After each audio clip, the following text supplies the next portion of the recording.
साथियों, राष्ट्रीय पिछड़ा वर्ग मोर्चा के माध्यम से एक लंबे समय से जाति आधारित जनगणना और ओबीसी की जाति आधारित जनगणना को लेकर लगातार संघर्ष किया जा रहा है।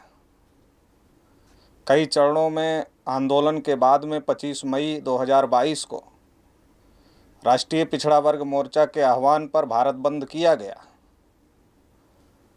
और बहुत बड़े पैमाने पर भारत बंद की सफलता की वजह से लगातार देश की राजनीति में जाति आधारित जनगणना का मुद्दा चर्चा का विषय बना हुआ है। कई राज्य सरकारें अपने अपने लेवल पर जाति आधारित जनगणना कराने के लिए कोशिशें कर रही है। तो वहीं कल बिहार के मुख्यमंत्री नीतीश कुमार जी ने कैबिनेट से फैसला ले करके कैबिनेट में प्रस्ताव पास कर जाति आधारित गणना कराने का फैसला लिया है। इसके लिए पहले तो हम माननीय नीतीश कुमार जी जो बिहार के मुख्यमंत्री हैं उनको धन्यवाद व्यक्त करते हैं और इसके साथ ही साथ नेता प्रतिपक्ष तेजस्वी यादव जी भी इस संघर्ष में लगातार शामिल थे, तो उनको भी धन्यवाद व्यक्त करते हैं। लेकिन इसी के साथ हम लोगों को ये भी समझने की ज़रूरत है कि जो जाति आधारित जनगणना है, क्या राज्य सरकारों के द्वारा गणना कराने से क्या जाति आधारित जनगणना की जो समस्या है क्या उसका समाधान हो सकता है? इस बात को समझने की ज़रूरत है, क्योंकि जो सेंसस एक्ट 1948 का है, सेंसस एक्ट 1948 के तहत सेंट्रल गवर्नमेंट को ही जनगणना करने का अधिकार है। जनगणना का जो मुद्दा है ये 7वीं अनुसूची में जो केंद्र की सूची है उसमें 69 नंबर पे आता है और संविधान के अनुसार जनगणना का जो सब्जेक्ट है वो केंद्र सरकार का सब्जेक्ट है, राज्य सरकार का सब्जेक्ट नहीं है। तो इसलिए ये जो जनगणना की जा रही है, या इसके पहले भी कर्नाटक सरकार ने जनगणना किया था कि हम जाति आधारित जनगणना कर रहे हैं, तो क्या ये संवैधानिक है, क्या इसको संवैधानिक मान्यता है, इस बात को भी समझने की और जानने की ज़रूरत है। और जब इसके बारे में जानकारी किया गया तो ये बात निकल कर सामने आई, चाहे जब कर्नाटक सरकार ने इसके पहले जनगणना किया था तो कर्नाटक सरकार ने भी जब जनगणना किया, प्रोपेगेंडा तो जाति आधारित जनगणना का किया, लेकिन जब उन्होंने 2014 में जनगणना किया तो उसका नाम रखा सामाजिक एवं आर्थिक सर्वे। और अभी जो बिहार सरकार जनगणना करने जा रही है तो बिहार सरकार भी उसका नाम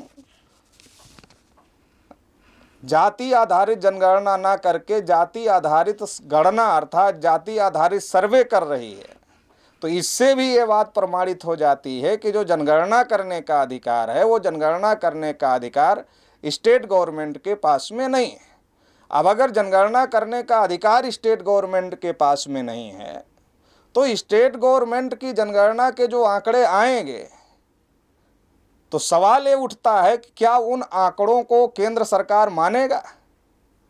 क्या उस राज्य के लिए जो नीति केंद्र सरकार बनाएगा, जो योजनाएं केंद्र सरकार बनाएगा, उसमें जो जाति आधारित जो सर्वे करा रहे हैं, जो उसके जो आंकड़े आएंगे, क्या उस आंकड़े को केंद्र सरकार मानेगा?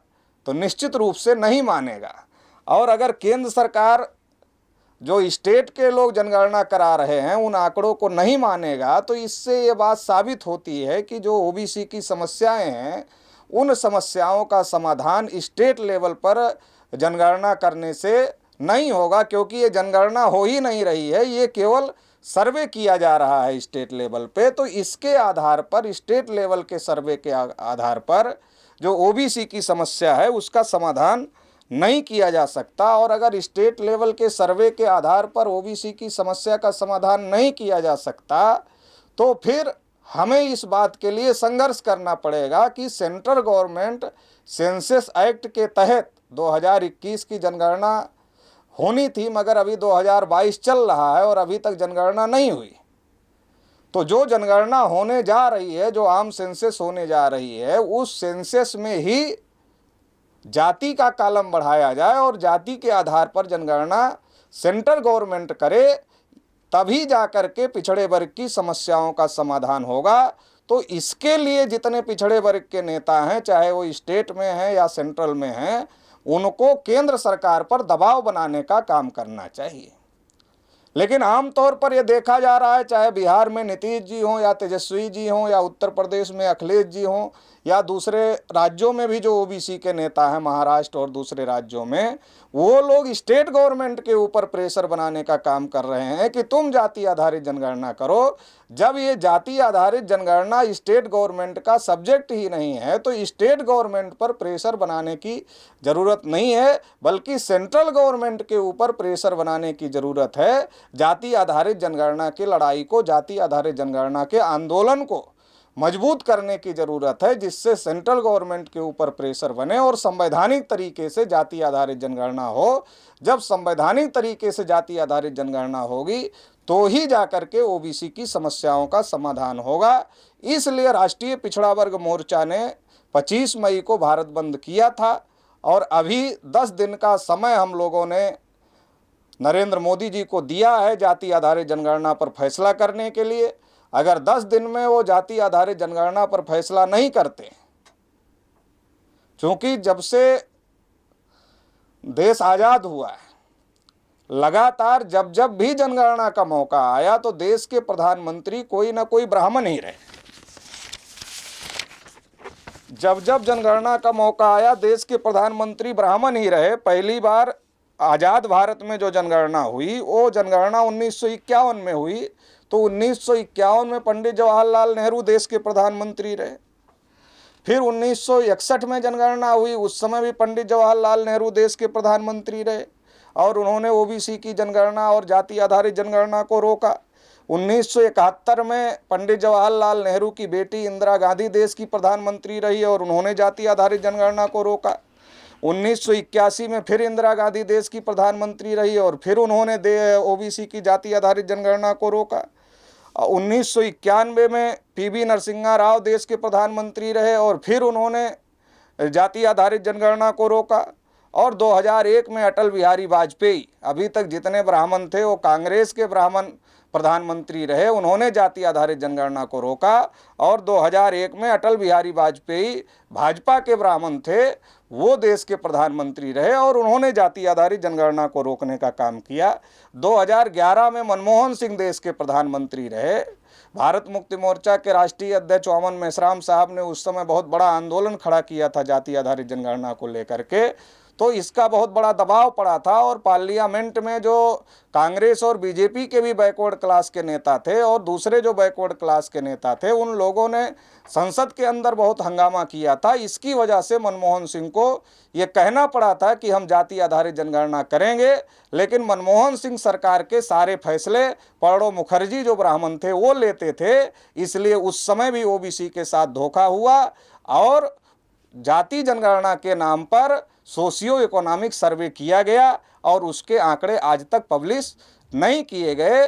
तो ये धोखाधड़ी लगातार चल रही है। अब नरेंद्र मोदी देश के प्रधानमंत्री हैं, जब वो खुद अपने को ओबीसी कहते हैं और अपने को ओबीसी कहते हुए उन्हें शर्म लगनी चाहिए, क्योंकि देश में वो जानवरों की गिनती कर रहे हैं मगर ओबीसी की गिनती नहीं कर रहे हैं। तो इसलिए राष्ट्रीय पिछड़ा वर्ग मोर्चा ये आंदोलन कर रहा है और 10 दिन का समय हम लोगों ने नरेंद्र मोदी जी को दिया था कि 10 दिन के अंदर अगर आप जाति आधारित जनगणना का फैसला नहीं करते हैं तो हम फिर दूसरा आंदोलन घोषित करेंगे।